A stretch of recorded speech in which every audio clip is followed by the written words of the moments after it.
Hello everyone and welcome to Royals at the Ranch for Thursday, June 23rd, 2022. I'm Lori with Behavior Education at Spirit Keeper Animal Sanctuary. Today we're going to talk about choices and more choices. Choosing your Royal and things to consider after you've considered temperament first. You should all know by now that temperament, in my opinion, should of course be the number one reason that you choose your snake or other animal. But after you've assessed temperament, then what? Do you look at health, age, the breeder or seller, the color or pattern? Or what else might be important to you?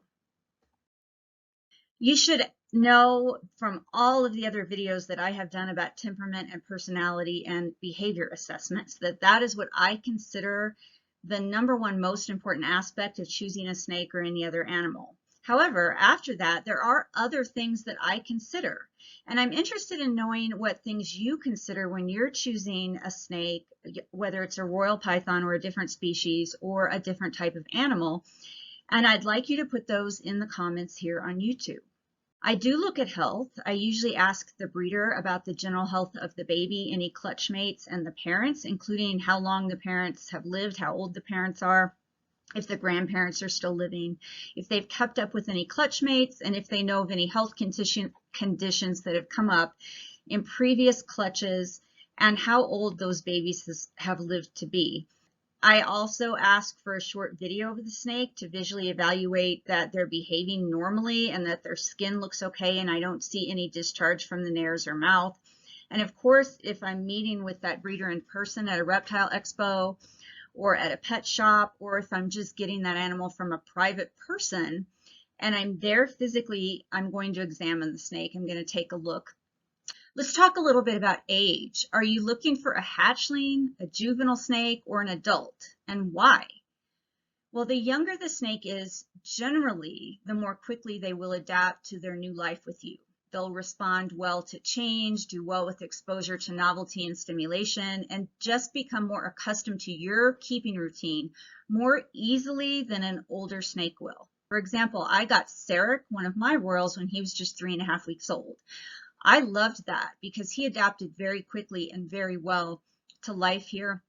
I was able to expose him right away to lots of training and behavior activities because he had little to no experience prior to coming here.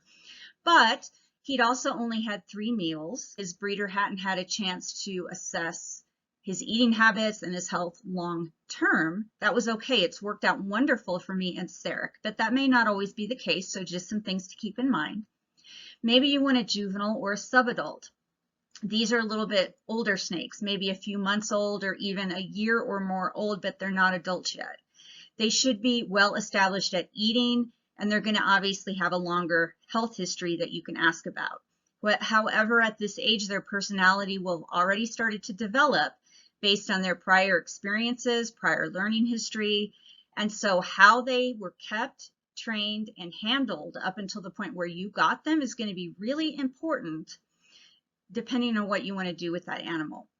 And then adult snakes, well, they should obviously have a very long health history for you to ask about. Possibly they've been breeding animals in the past, so they have a breeding history. They should be well established at feeding.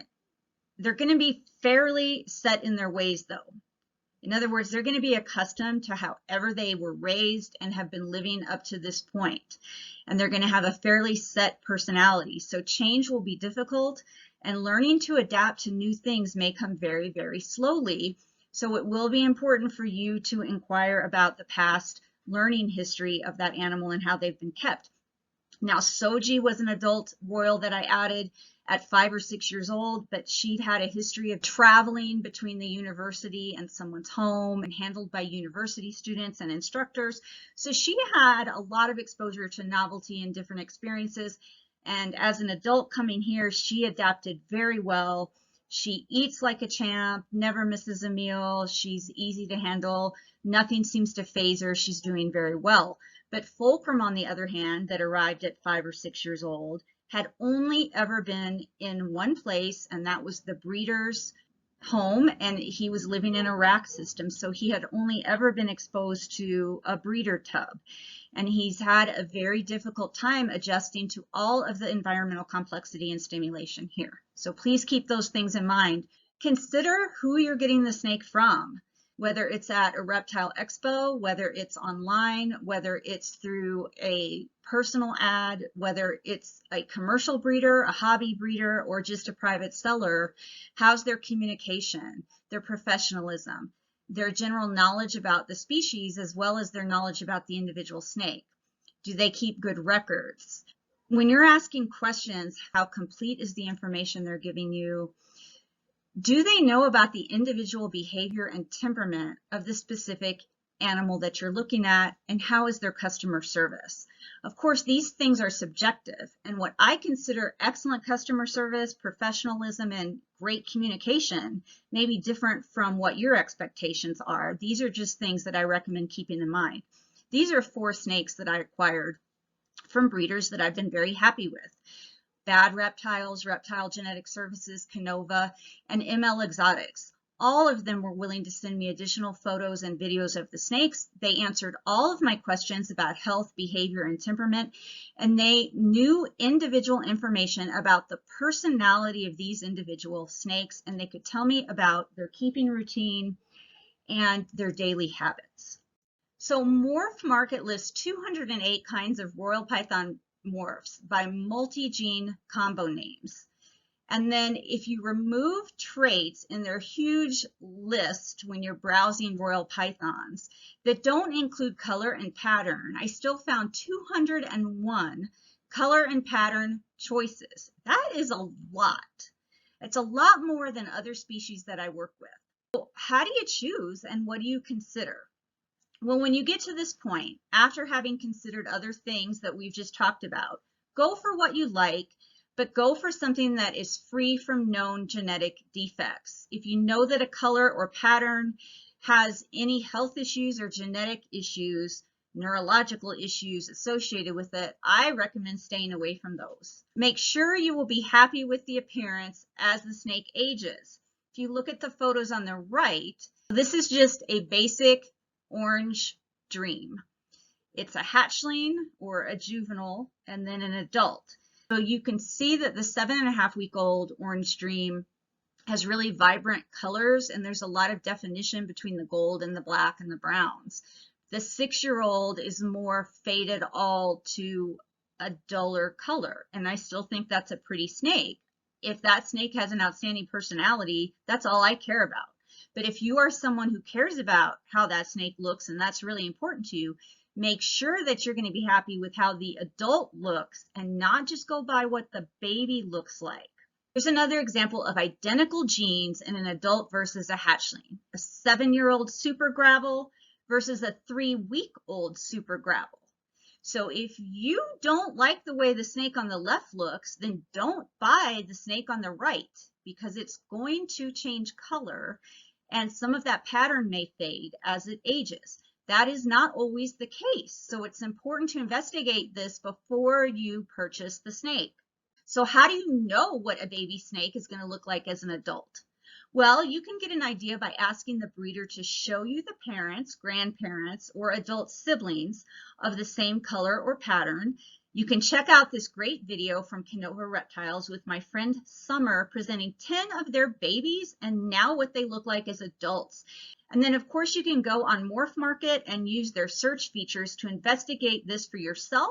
And if you're not familiar with how to use the search tools on Morphmarket and how you can utilize those search tools to look at very, very young animals of the same color and pattern morphs as adult animals, let me know in the comments and I can make a separate video about that, and I can show you exactly how to utilize those tools. Again, here are things that I look at and that are important to me when I'm choosing a snake. Number 1 is temperament. That is the number 1 thing that's the most important to me, is behavior and temperament.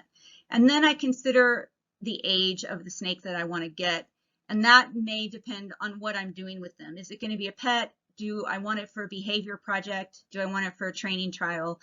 That's going to determine whether I get a hatchling, a juvenile, or an adult, as well as their previous learning history. You're going to look at the breeder and seller. Are they professional, reputable? Do they have good customer service? Again, that's very subjective, and I have really high standards. So what I view as professional, reputable, and great customer service may be different than what you view as that, but I wouldn't buy from a breeder, or I wouldn't repeat a purchase from a breeder that I wasn't happy with in respect to these things. I always look at the health, and if the breeder's able to tell me what the longevity of that particular line is, I want to know that. And they don't always know that because that's something that's not always tracked. And then, has the breeder done any prior proactive viral tests? In other words, there's nothing been wrong with the snake or the parents or the siblings, but just proactively, they do routine testing to check for viruses or bacterial infections. I always ask if they've done that, like nidovirus testing. Some breeders do that prior to selling the animal, some don't. Some will do that if I ask them to, and then some say they just don't do that and I have to do it when the snake gets here. And then lastly, the color and pattern. If you've gotten to this point, get what you want. Make sure you're going to be happy with what the snake looks like as an adult. Why do I keep emphasizing that? Because I know how superficial and materialistic human beings are. I know how much appearance matters to a lot of people. So please, please, please make sure that as you're picking out that baby royal and you think it just looks phenomenal and so super cute and you love the colors, that you know what it's going to look like as an adult and you're going to be happy with that. Here's an example of a single gene or normal piebald royal python that is 13 years old in the top picture and one that is 8 weeks old in the bottom picture. I think both of these snakes are lovely, and the white remains very white, very vibrant, but you can see that the oranges and browns diminish a little bit as the snake ages. I'm okay with that. If you're not okay with that, then please pick out a color, a pattern, a morph that is going to maintain its clarity as the snake ages, or that you're going to be happy with whatever change happens as the snake ages.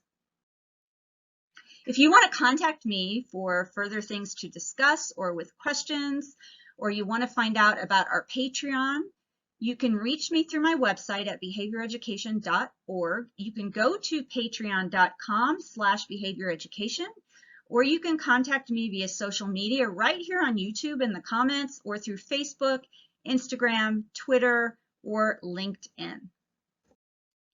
Thank you so much for watching and taking your time to spend with me for a few minutes. As always, please remember to be kind and love your animals.